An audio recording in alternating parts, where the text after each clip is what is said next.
সুপ্রিয় নবম শ্রেণীর শিক্ষার্থীরা, ইউনিটি এডুকেশন বিডি চ্যানেলটিতে তোমাদের স্বাগতম। এই ভিডিওতে তোমাদের বার্ষিক মূল্যায়ন নির্দেশিকায় তোমাদের স্বাস্থ্য সুরক্ষা বইয়ের বিষয়ভিত্তিক বার্ষিক মূল্যায়ন নির্দেশিকা 2024-এর বার্ষিক পরীক্ষার সিলেবাস বা পাঠ্যক্রম। প্রথম, মিডিয়া ব্যবহারে যত্নবান হই। দ্বিতীয়, স্বাস্থ্য অধিকার রক্ষায় সচেতন হই, সমাজে স্বাস্থ্যসেবা পাই।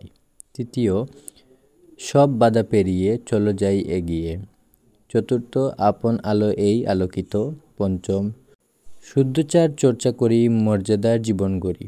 সপ্তম, সমঝোতার শিক্ষা নেব, সবাই মিলে জয়ী হব।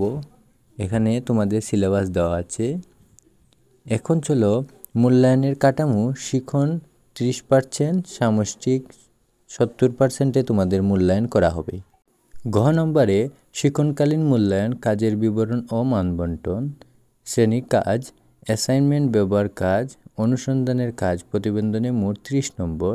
সামষ্টিক মূল্যায়নের প্রশ্নধারা ও মানবন্টন। নৈর্ব্যক্তিক প্রশ্ন, বহু নির্বাচন প্রশ্ন 15টি, এক কথায় উত্তর 10টি, মোট 25 নম্বর। সংক্ষিপ্ত প্রশ্নের উত্তর 10টি থাকবে, 10টির উত্তর দিতে হবে, 20 নম্বর।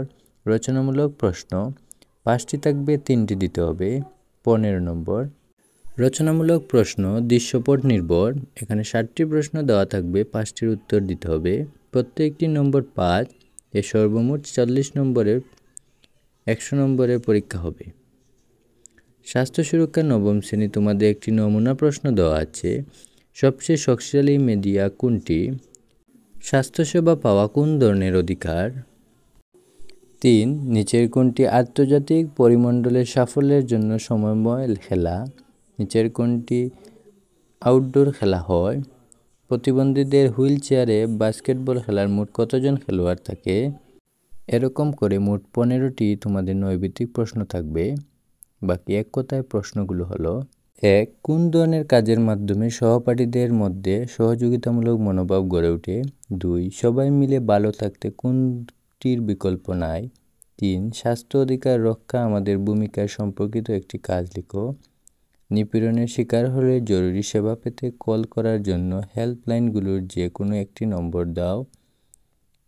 এরকম করে তোমাদের এক কথায় প্রকাশ প্রশ্ন আছে 10টি, সংক্ষিপ্ত প্রশ্ন 10টি আছে।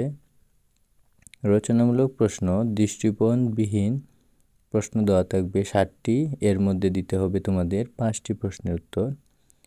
এরপর রচনামূলক প্রশ্ন দৃশ্য নির্ভর কিছু প্রশ্ন দেওয়া থাকবে, সেই প্রশ্নগুলোর উত্তর লিখতে হবে। তাহলে শিক্ষার্থীরা, তোমরা যদি নমুনা প্রশ্ন চাও এবং সেই প্রশ্নের উত্তর চাও তাহলে কমেন্টে জানিয়ে দাও। ভিডিওটি ভালো লাগলে অবশ্যই চ্যানেলটি সাবস্ক্রাইব করতে ভুলবে না।